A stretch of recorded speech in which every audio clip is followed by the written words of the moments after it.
Stretch and I, we had a lot of slang to the show. None of the slang that we would rock on the radio seemed crazy to me because it just was a natural thing. And there were a lot of words that we use that we don't even really know necessarily even where they started, where they came from.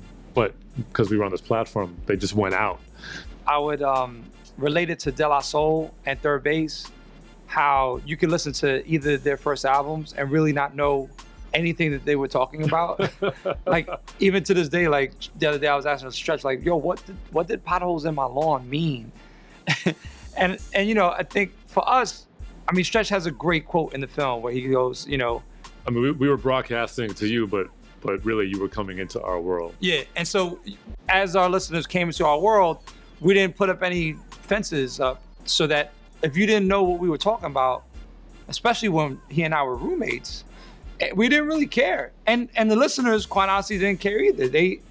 I think they just went with it. Well, it's like listening to De La or a, you know, Beatles, Sgt. Pepper, and trying to decipher what the lyrics are. It invites you to engage your imagination. And I think that worked on our show. It was like we weren't just hand feeding you explicit information. It sort of invited the listener to come in and use their imagination to participate and figure out, oh, how can I fit into this small family of on-air, you know, nut jobs that have great taste in music and are having a lot of fun. When we started traveling and people would reference our show in the vernacular that was natural to us, I always thought of it as an inviting moment where it never struck me as weird, because I was just like, oh, they listen to the show, they know what time it is, and so now I can talk to them in my natural voice as well. And there were no guards put up. There was a lot of stuff that we started on our show. I don't know that anything, like, there's no term that came out of our show that's as relevant as like dope or fresh word. Like, these are words that just have stood the test of time no matter what era. It's not like they were just like deaf. You know, deaf died in the 80s. Like, no one uses the word deaf to describe something that's really incredible anymore. But at one point, deaf was dope. Like, before dope, you know, you said dope deaf. is really dope has just stood the test of time. Yeah, crazy. People are addicted. Amazingly. People are addicted to it. Speaking of dope, did you see the movie Dope? Yeah. It's incredible. Yeah. Shout out to Mimi Valdez. Mimi Valdez interviewed in our film. She's one of the co-producers on that project. And anyway, side note. You know, some people, like Dante Ross, he'll always tell me, like, yo, Bob, you were the first person I ever heard say bananas. You know, like, yo, something is banana. Yo, that's bananas. Oh my like, God, that was like every other word on my mouth was bananas for a little while. And I don't know that we started that. I don't know who I got that from or where Stretch got it from, but that definitely was a coined term for our show that I would say I hear people all the time being like, yo, that's bananas, in a good way. Yeah, I mean, we were responsible for making, I think, certain slang popular, even if we didn't invent it. Right. No one ever really knows where. I mean, some of the words definitely were ours. Yeah. But there were a lot of words that just came through us. Some we don't need to repeat because they're embarrassing. Yeah. But others, not so bad. One of the words that was popular on our show was hoppo. And it actually came not from me or Stretch, but from our friend Cotty, who I grew up with on 97th Street. He's younger than me.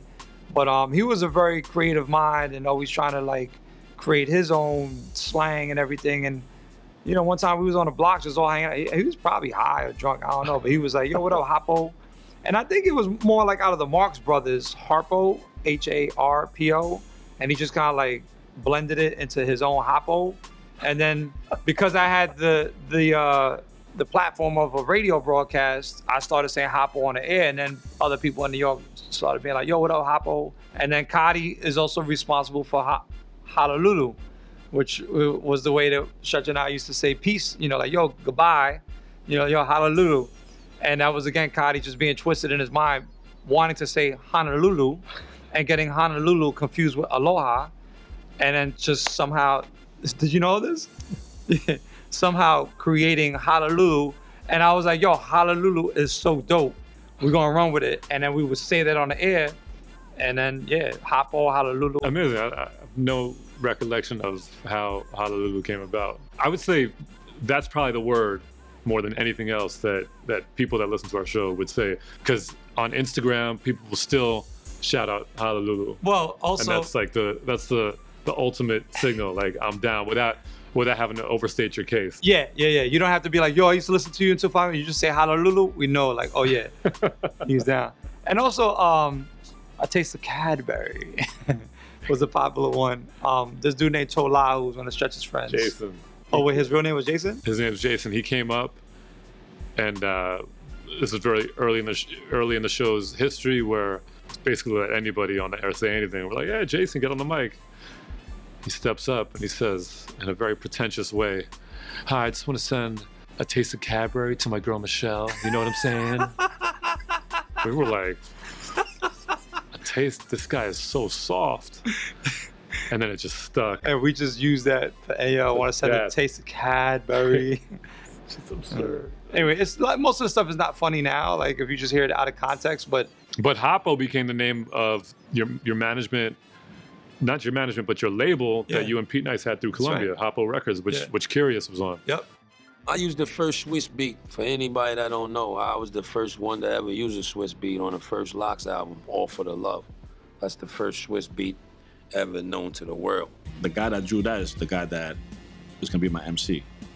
And it's at KRS-One on the thing. So KRS' first affiliation with Boogie Down Productions that I can see is that. Many memorable moments working with Heavy D, many. Like, I mean, we go back before making records. It's crazy, you know. I think about him every day. I dream about him. And you know, he actually took me under his wing. You know, made people realize that I was talented. You know, he bragged about me to people. No, I think this was like maybe 10 years later. I don't know the exact span of time. His kid comes back with an embossed plate of food with Flavor's Bite out of it to get signed. The plate hangs on a rope.